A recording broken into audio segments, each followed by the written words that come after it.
Ever been hit with an insult that leaves you feeling small or lost for words? Most people react the wrong way. They either laugh it off or over-explain themselves. But what if you could face those moments with complete control, showing them how unshakable you really are instead of shrinking away? Not only that, but you might even transform them into your ally. Stick around because I'm about to show you exactly what to avoid and what to do to handle insults like a pro. Let's start with the 3 most common mistakes that most people make. Number 1, the fake laugh. You've probably done this a lot. Someone insults you in public and you laugh it off like it's no big deal. But here's the truth. That laugh is you silently telling them, "You're right, I deserve these insults." You think you're handling the situation, but all you're doing is giving them permission to keep treating you that way. And every time you laugh it off, something inside you shrinks and you lose a bit more of your confidence that you had in yourself. Number 2, the desperate explanation. Let me guess, you've said this before. No, that's not what happened. Let me explain. This is the worst mistake you can make. When you try to explain yourself, you're accepting their view that you did something wrong. You're giving them control. The deeper you dig into defending yourself, the smaller you appear, both in their eyes and in your own. You're trying to prove something that doesn't need proving. Number 3, the frozen statue. As an introvert, I've been guilty of this one myself. Someone insults you and you just freeze. Your mind goes blank, your mouth goes dry, and you stand there like you're stuck in place. While staying silent might seem dignified in the moment, it feels like defeat, and that moment of silence can haunt you for days, or even years in some cases. So let me tell you, silence is not power. It's weakness disguised as patience. I want to tell you something that might shock you. Research shows that people who push back occasionally against negative comments receive 37% fewer critical remarks over time than those who stay silent. Now that you see the weak responses that make you an easy target, let's flip the script. Here are 5 powerful strategies to take control and make sure no one dares to disrespect you ever again.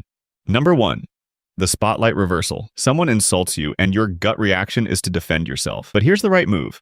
Flip the spotlight back on them. For example, if they say, "You always have the weirdest opinions," don't defend yourself. Instead, try, "That's interesting coming from someone who hasn't said anything worth hearing.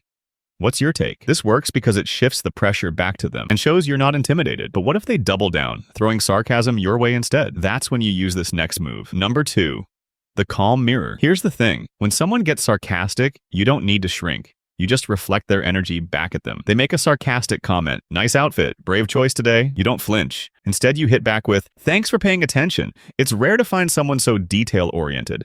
Really impressive. You're not attacking them. You're setting a boundary calmly and confidently. Now, the truth is, not every insult deserves a response. Sometimes, the most powerful thing you can say is nothing at all. Number 3, the power pause. This one is gold.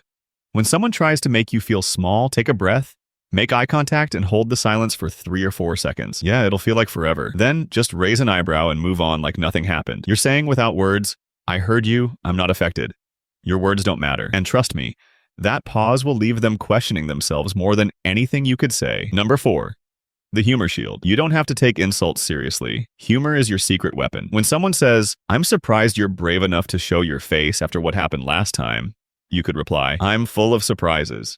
You should try it sometime. It'll make your conversations more interesting." This works because it shows how confident you are while also diffusing the tension without making you the target. Number 5, the genuine question. Sometimes the best response is the one that makes the other person reflect on their own behavior. If someone insults you, just ask, "What was your goal in saying that?" Or, "That's an interesting comment. What made you think that was okay?" This strategy forces them to justify their rudeness, and it can even lead them to apologize in some situations, because it shows that you're the mature one in the exchange. The bonus strategy, turn them into an ally. If you really want to win, don't just shut them down. Make them respect you. Next time someone tests you and you handle it like a boss, do something unexpected. Approach them privately later, not to confront them, but to say something like, "Hey, I noticed our exchange earlier was pretty tense. I value our relationship, so I just wanted to check if everything good between us." Here's what happens. It shows confidence and emotional intelligence. It often reveals that their behavior came from their own insecurities. It flips the power dynamic. You become someone they can't help but respect. I've done this, and I've seen people who used to challenge me become my biggest supporters. When you handle disrespect like an unstoppable man, even your enemies start rooting for you. When you stand your ground and respond with confidence, people start treating you better naturally. It's not about defending yourself, it's about taking control and showing others that they can't knock you down. By the way, don't forget to check out this video to level up your social skills even further, and feel free to share your own stories in the comments. Until next time.